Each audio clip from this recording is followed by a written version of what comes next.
Now let's talk about that Sarbanes-Oxley Act. Again, you will see this on BEC, but it pops up on both exams.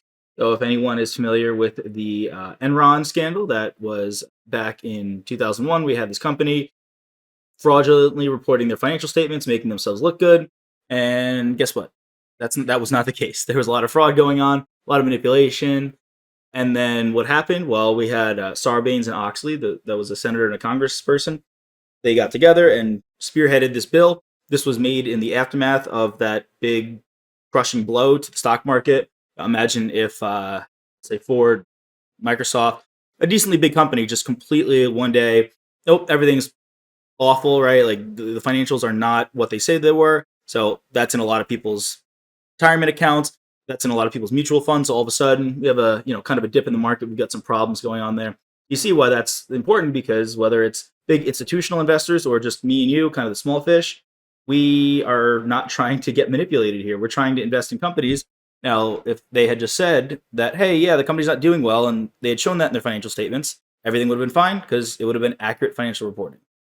And this Sarbanes-Oxley Act, a lot of what we see day to day as auditors is a result of this. Now in our present time, you don't have to memorize these, but it's just kind of nice to see. These are the sections, Title 1, Title 2, Title 3 of the Sarbanes-Oxley Act. So independence, that's a big one. Conflicts of interest.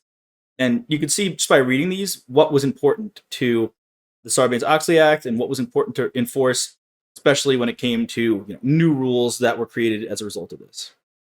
So this whole act, it had a profound effect on the financial requirements of public companies. In particular, there's numerous provisions for expanded disclosures by corporations, and we have to talk about those penalties for not following through with what we see here. There are more requirements from the officers of the company to sign off on the information, and just more responsibility pinned on a lot of individuals to just heighten the level of security, heighten the level of assurance we get out of these audits. Nice overview of the Sarbanes-Oxley Act. And here we've got a nice little graphic displaying kind of the structure of a company. Who's at the top? Theoretically, it's the shareholders. Unfortunately, there are a lot of companies that kind of take things into their own hands and don't act in the benefit of the shareholders, such as Enron. We've got the board of directors. Now, the board of directors are elected by the shareholders to oversee the organization. You've got board secretary, who's part of the board of directors, kind of spearheading that. Then you've got these committees. We're really going to focus on our audit committee. That's big. These are the people who are responsible for hiring us as the public accountants. They need to vet us and make sure we're going to do a good job. So this is kind of like our boss. Well, our boss, in the sense of who hired us to do the audit. It is the audit committee. The audit committee is made up of people from the board of directors, and it's one of the committees. There's multiple committees. Don't really have to worry about these other ones because this is who was hiring.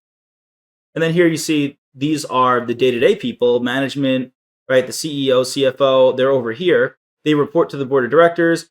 The board of directors, it's kind of, I don't know if anyone had a school where they had a principal and a president.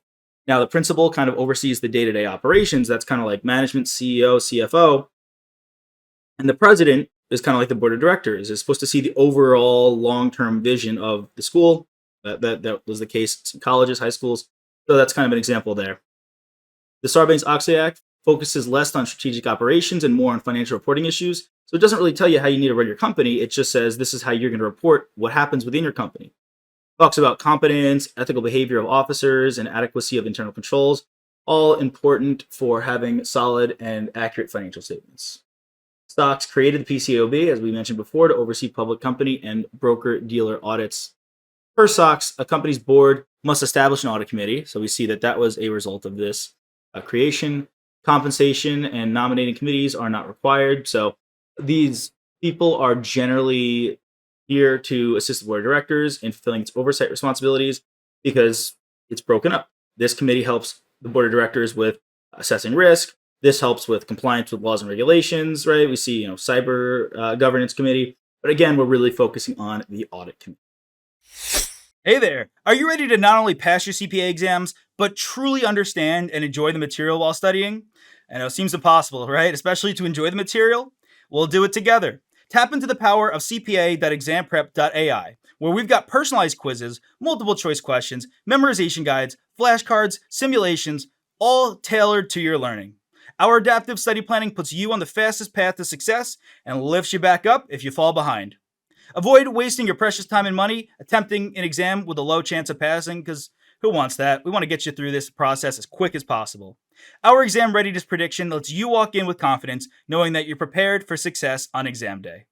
Thankfully, there's no payment method needed to get started, so why don't you come join us? Visit cpa.examprep.ai and let's achieve your exam success together.